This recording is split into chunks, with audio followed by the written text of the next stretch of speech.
Welcome back to Disturbed Reality. The so-called War on Terror, which occurred primarily in the first decade of the 2000s for many people, was their first exposure to so-called online gore videos. It all started in 2002 when American journalist Daniel Pearl was kidnapped in Pakistan by the extremist group Restoration of Pakistani Sovereignty and was subsequently executed by the group while accused of being a spy on behalf of the US intelligence agencies. The story gripped America and was one of the defining moments of the War on Terror through Western eyes. As the invasions of Iraq and Afghanistan by Western forces were well underway, rebel groups would use various forms of propaganda to fight back, including the proliferation of extreme violent content. 2004 marked the year where this tactic became a viable strategy for such groups. The tactic of filmed executions was popularized by Abu Musab al-Zarqawi, an extremist who led the terror group Jamaat al-Tawhid wal-Jihad.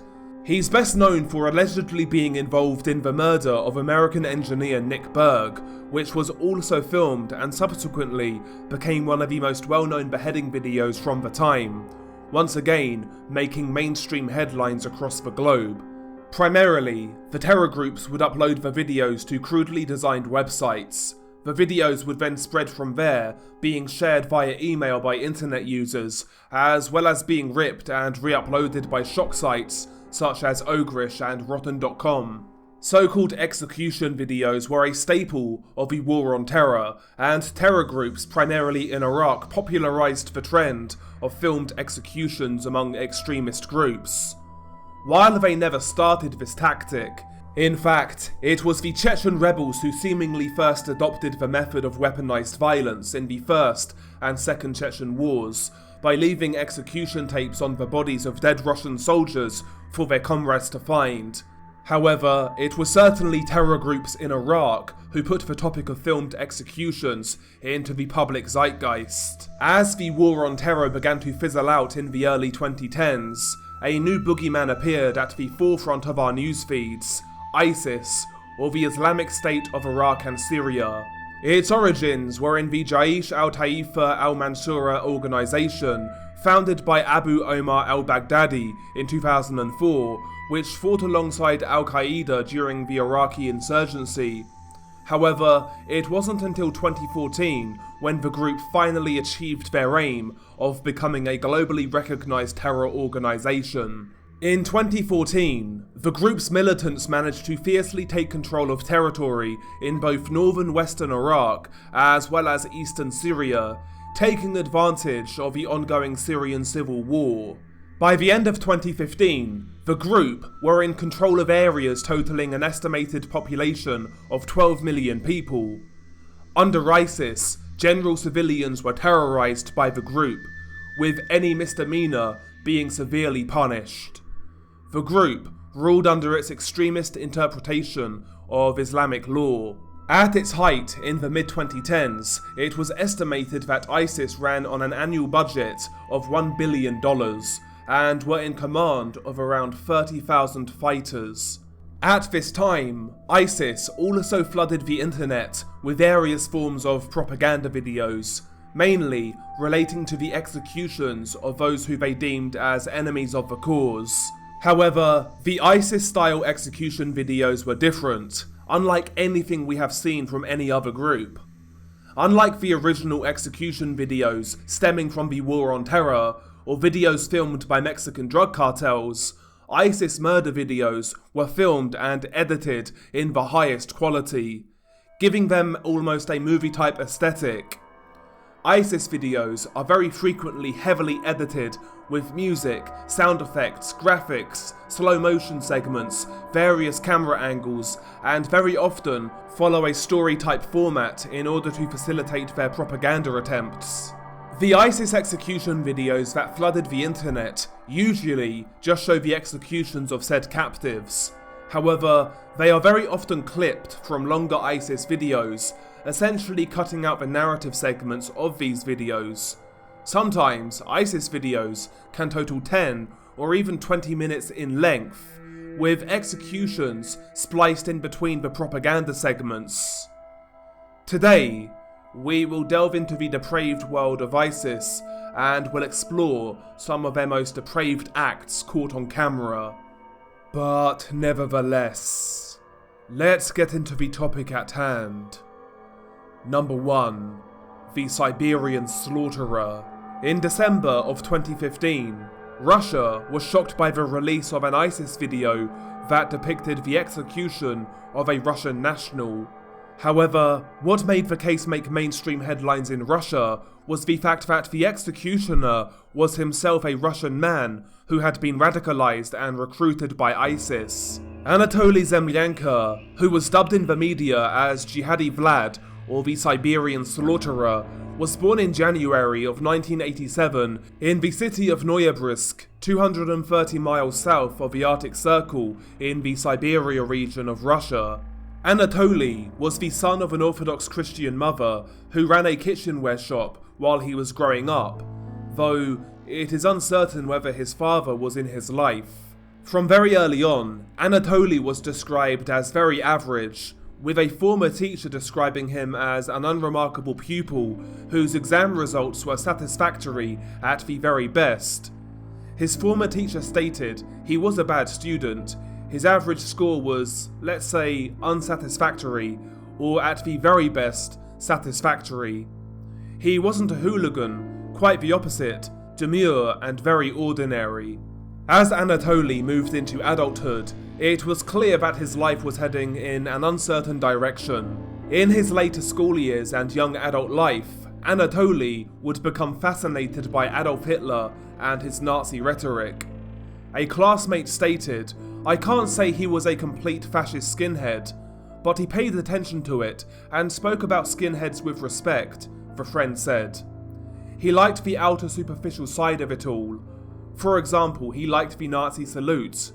He also spoke in a negative tone about non-ethnic Russian people, but then sometime later, he abruptly changed his attitude towards them. Without doubt, Anatoly's obsession with Nazi ideology would prove to be a huge red flag, displaying his propensity of being sucked in by extremist rhetoric.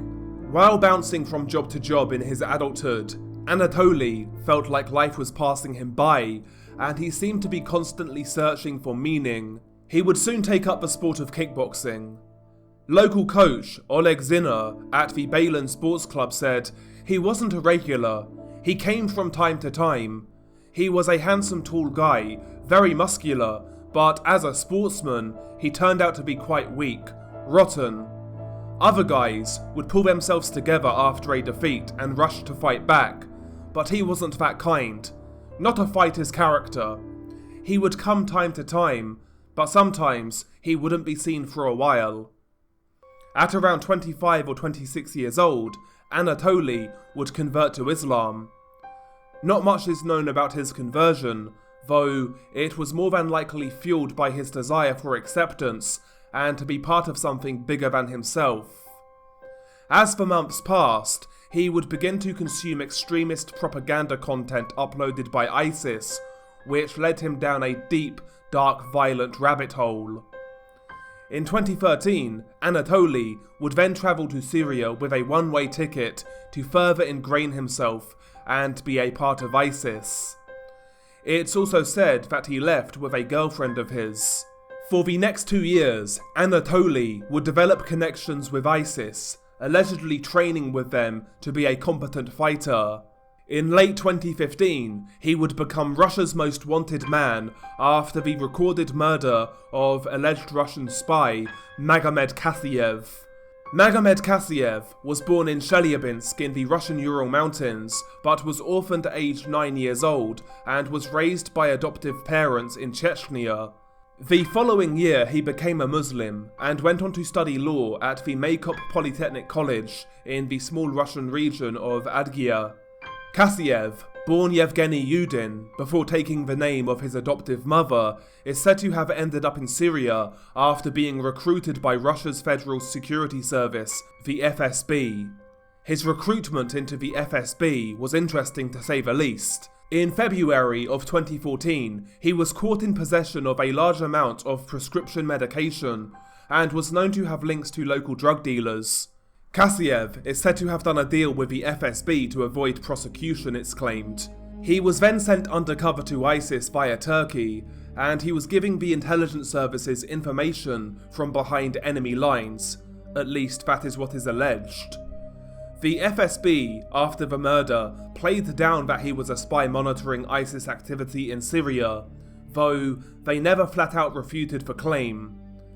It was also revealed that Kassiev had a half-brother called Alexei, who serves in the Russian military and was potentially fighting terrorist threats abroad at the time. Chechen leader Ramzan Kadyrov said Kassiev could have been an informer for Russian secret services, while also laying blame for his capture and murder with the West, claiming, "We can say with some certainty that in this case there is a trace of the CIA." He claimed that Western intelligence agencies share information with the leadership of ISIS on data on persons who can perform certain tasks for the Moscow secret services.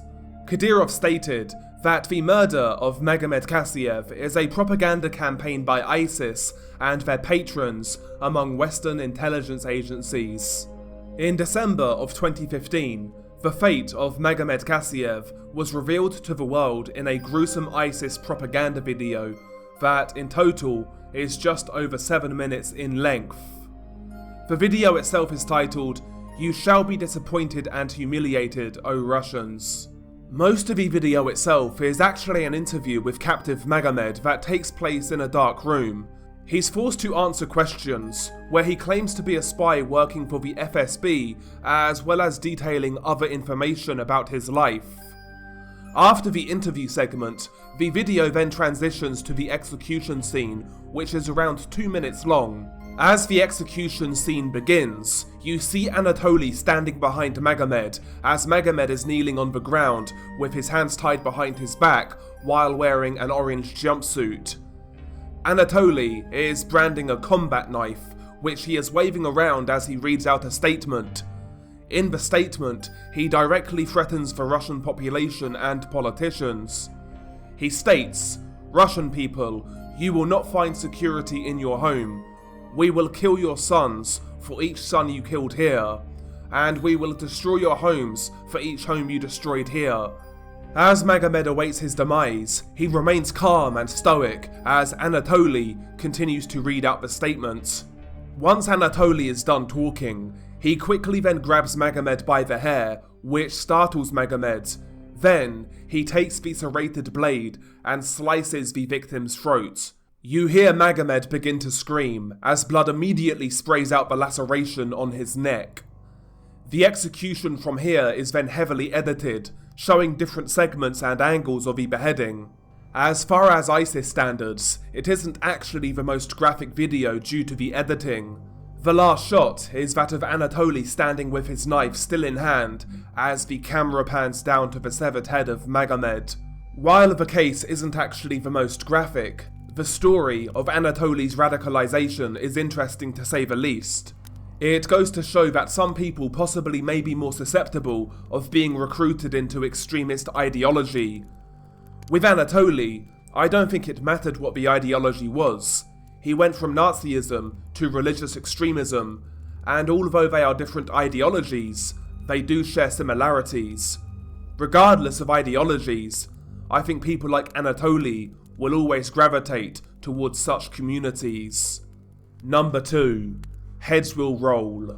The context behind this clip in particular isn't well known, and I'm presuming it to be from a longer ISIS propaganda video.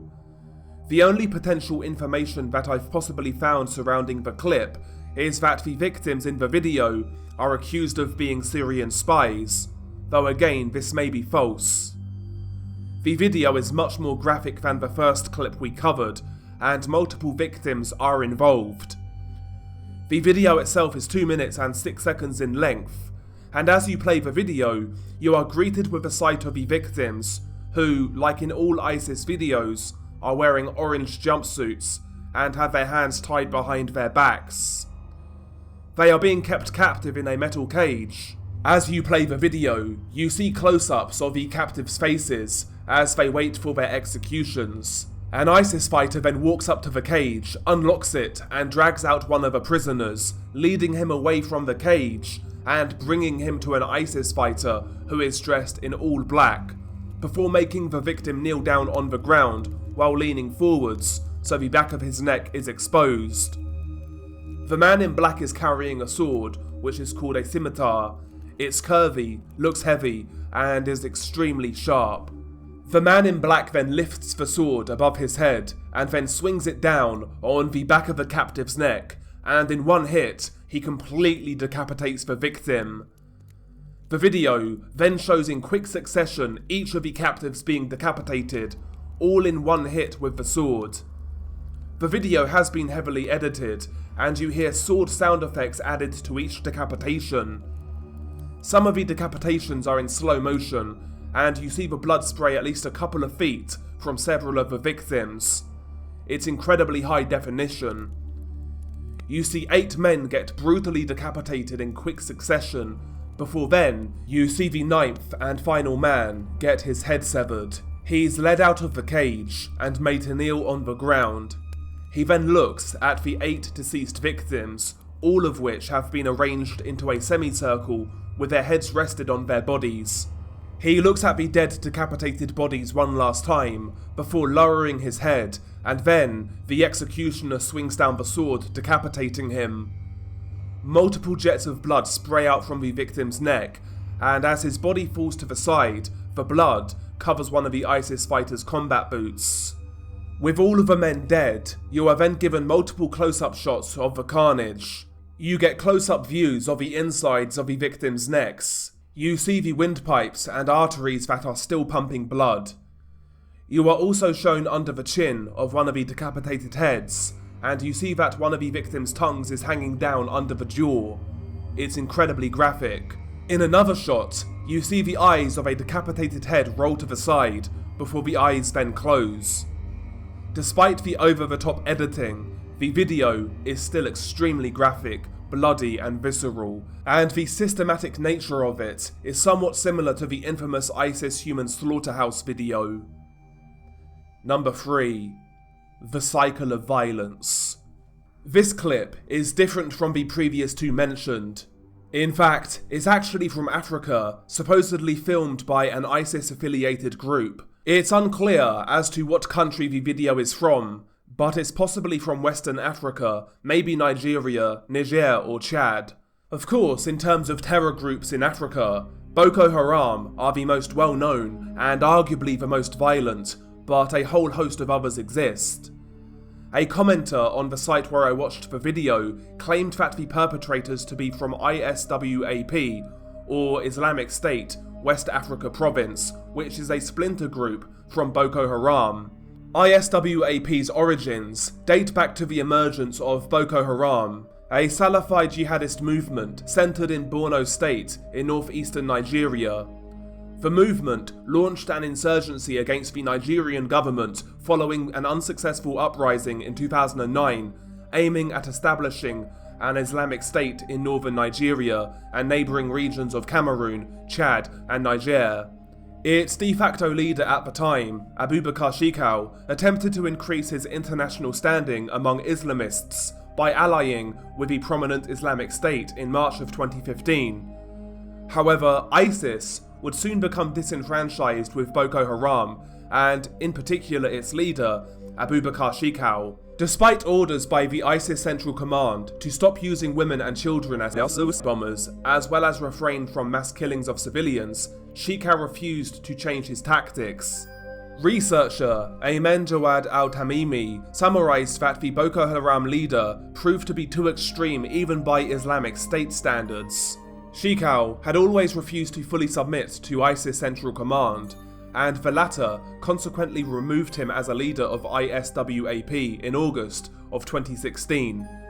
Shekau responded by breaking with ISIS Central Command, but many of the rebels stayed loyal to ISIS. He would sever ties with ISIS and would continue to lead his own terror faction, Boko Haram. However, the rebels who left his cause to stay with ISIS went on to become Islamic State, West Africa Province. The two groups have fought on and off over the last few years. Regardless, some suggest the video to be from one of the two aforementioned groups. The video itself is 1 minute and 16 seconds in length, and unlike official ISIS clips, this video isn't edited and is shot in extremely poor quality.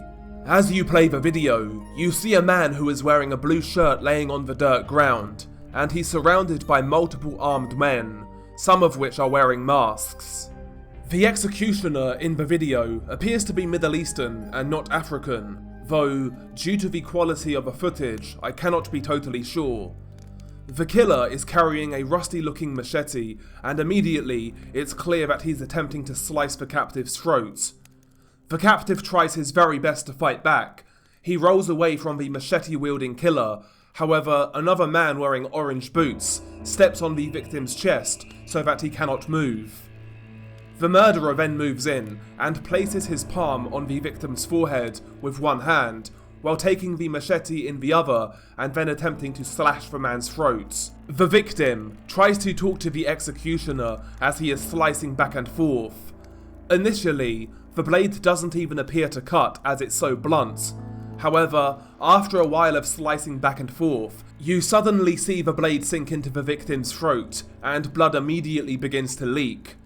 The victim lets out terrifying deep groans, which progressively get louder and louder and more animalistic. He rolls around violently, doing his best to survive the situation. However, multiple men then hold him down. His screams become mixed with the sounds of gurgling blood, and they progressively get deeper in pitch. The killer continues to slice away.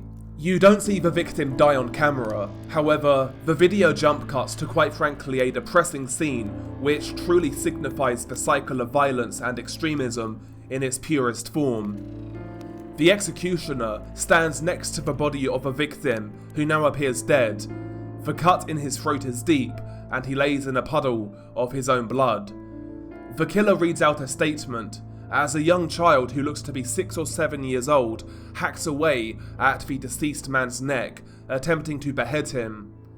As the young child swings the blade at the man's throat, nerves cause the man's arms to jolt each time he is struck. The scene is quite frankly nightmarish.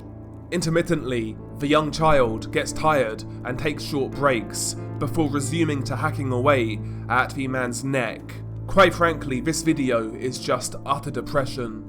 The video ends as the child is still hacking away. But anyway, that is the video. I hope you enjoyed it, if you can enjoy this sort of content. More than likely this will be my last ISIS video, I would say.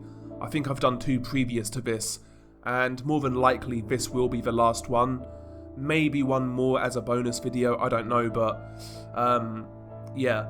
Anyway, hopefully you enjoyed the video. If you're new here, hit subscribe, and also, if you want to get in touch and recommend cases, please feel free to drop me a DM on Twitter. That is the best place to get me. Link to my Twitter will be in the pinned comment. Also my Twitch, link to my Twitch will be in the pinned comments, and also a link to my Patreon, where we will be continuing to upload exclusive content as and when. I'm still debating, I'm throwing ideas around the types of content I want to do on Patreon, but we have recently uploaded a true crime type video on Patreon, so if you want to check that out, feel free. But anyway, as always, stay safe, and I'll catch you on the next one.